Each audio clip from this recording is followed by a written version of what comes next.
Inspector sir, ஸ்டேஷனுக்கு ஒரு phone call வந்ததுன்னு சொன்னீங்களே, அது யார்கிட்ட இருந்து வந்தது? அதை நான் விசாரிக்கல. விசாரிக்கலையா? ஏன் சார் விசாரிக்கல? ஸ்டேஷனுக்கு பொதுவாகவே இந்த மாதிரி அனாமத்து கால்ஸ் நிறைய வரதுண்டு.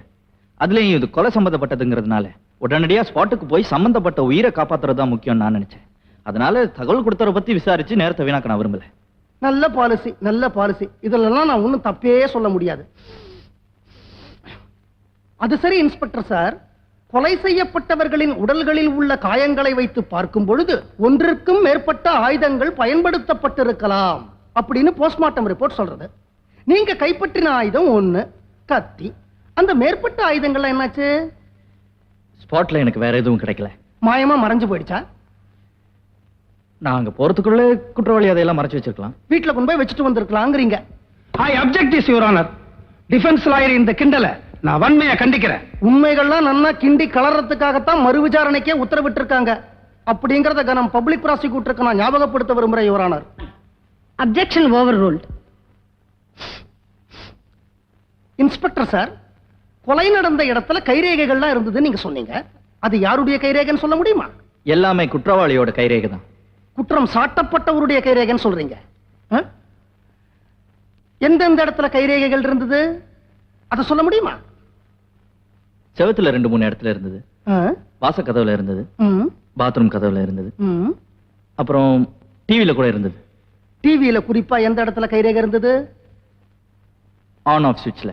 சோவர் டிவியை ஏக்கி இருக்காருன்னு நீங்க சொல்றீங்க. ஆமா. நீங்க போனப்போ டிவி ஆன்ல இருந்ததா இல்ல ஆஃப்ல இருந்ததா? ஆஃப்ல இருந்தது. சோ அவர்தான் ஆஃப் பண்ணிருக்கணும்னு நீங்க சொல்றீங்க. இன்ஸ்பெக்டர் சார், சாதாரணமா கொலை நடக்கிற இடங்கள்ல டிவியோ இல்ல ரேடியோவோ இருந்ததுன்னா இந்த கொலைகாரங்க கொலை செய்யப்படுறவங்களுடைய கூச்சல் வெளியில கேட்க கூடாதுங்கிறதுக்காக டிவியோ ரேடியோவையோ ஆன் செஞ்சு பெருசா வைக்கிறது வழக்கம் இல்லையா? ஆமா.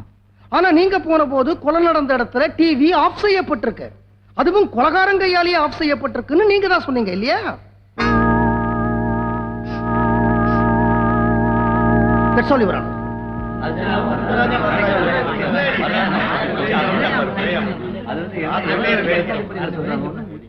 இனி டிஃபென்ஸ் தரப்பு சாட்சிகளை ஆஜர்படுத்தலாம்.